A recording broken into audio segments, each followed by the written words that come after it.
Hi hello welcome to ஜெடிக்கி kitchen. இன்றைக்கி 3 தக்காளி இருந்தால் போதும் இந்த மாதிரி ஒரு ஸ்வீட் செஞ்சு பாருங்கள். இது ரொம்ப டேஸ்ட்டாக இருக்கும். குழந்தைங்கலேருந்து பெரியவங்க வரை எல்லாருமே ரொம்ப விரும்பி சாப்பிடுவாங்க.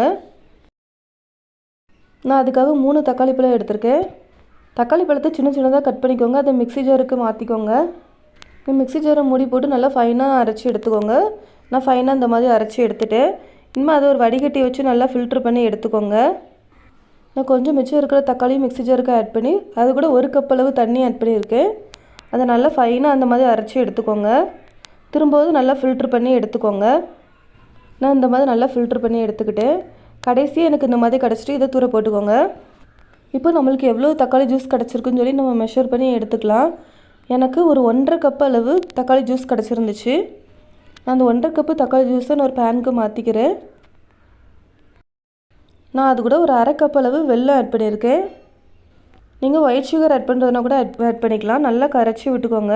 சுகர் கொஞ்சம் ஜாஸ்தி வேணுன்னா நீங்கள் 3/4 கப் கூட சுகர் ஆட் பண்ணிக்கலாம். இது சுகர் கொஞ்சம் நார்மலாக தான் இருக்கும். நான் ஒரு பவுலில் 5 டேபிள் ஸ்பூன் அளவு கார்ன்ஃப்ளவர் ஆட் பண்ணியிருக்கேன். கார்ன்ஃப்ளவர் ஆட் பண்ணதுக்கப்புறமா ஒரு 1/2 கப் அளவு தண்ணி சேர்த்து அது எந்த விதமான கட்டி எதுவும் இல்லாமல் நல்லா கரைச்சி எடுத்துக்கோங்க. நான் இந்த மாதிரி கரைச்சி எடுத்துகிட்டேன். வெல்லம் நல்லா கரைஞ்சதுக்கப்புறமா அதை நல்லா வடிகட்டிட்டு திரும்ப உள்ளே ஆட் பண்ணிக்கோங்க. தூசி எதுவும் இருந்தால் கூட நம்மளுக்கு அதில் வந்துடும். இப்போ நம்ம கரைச்சி வச்சுருக்க கார்ன்ஃப்ளவரையும் உள்ளே ஆட் பண்ணிக்கலாம். நல்லா கிளறி விட்டுட்டே இருங்க. நம்ம கார்ன்ஃப்ளவர் ஆட் பண்ணியிருக்கனால நம்மளுக்கு கொஞ்சம் நேரத்துலேயே நல்லா திக்காக ஆரம்பிச்சிடும். நான் இந்த நேரத்தில் 3 ஏலக்காயும் இடித்து வச்சுருக்கேன். அதையும் உள்ள ஆட் பண்ணிக்கிறேன். கொஞ்சமாக உப்பு ஆட் பண்ணிக்கோங்க. நல்லா டேஸ்ட் நல்லாயிருக்கும். ஒரு 1/2 ஸ்பூன் அளவு நெய் ஆட் பண்ணியிருக்கேன். நல்லா வாசனைக்காக ஆட் பண்ணியிருக்கேன். நல்லா இந்த மாதிரி நல்லா திக்கானதுக்கப்புறமா நீங்கள் எந்த பாத்திரத்தில் செட் பண்ணி வைக்கணும்னு நினைக்கிறீங்களோ அந்த பாத்திரத்தில் லைட்டாக நெய் தடவிக்கோங்க. இந்த மாதிரி ஆட் பண்ணிக்கோங்க.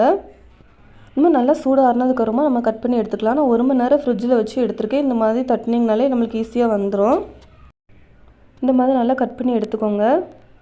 இப்போ நம்மளுக்கு ரொம்ப சூப்பரான தக்காளி ஜெல்லி கிடச்சிட்டு, இது நம்ம தக்காளி வச்சு பண்ணியிருக்கிறதுன்னு சொல்லி யாருமே சொல்ல மாட்டாங்க. அவ்வளோ டேஸ்ட்டாக இருக்கும். குழந்தைங்களும் விரும்பி சாப்பிடுவாங்க. நீங்களும் ஒரு தடவை இந்த மாதிரி ட்ரை பண்ணி பாருங்கள். ட்ரை பண்ணிவிட்டு உங்களோட ஃபீட்பேக்கை மறக்காமல் எனக்கு ஷேர் பண்ணுங்கள். என்னோடய சேனல் சப்ஸ்கிரைப் பண்ணிக்கோங்க ஃப்ரெண்ட்ஸ். தேங்க்யூ.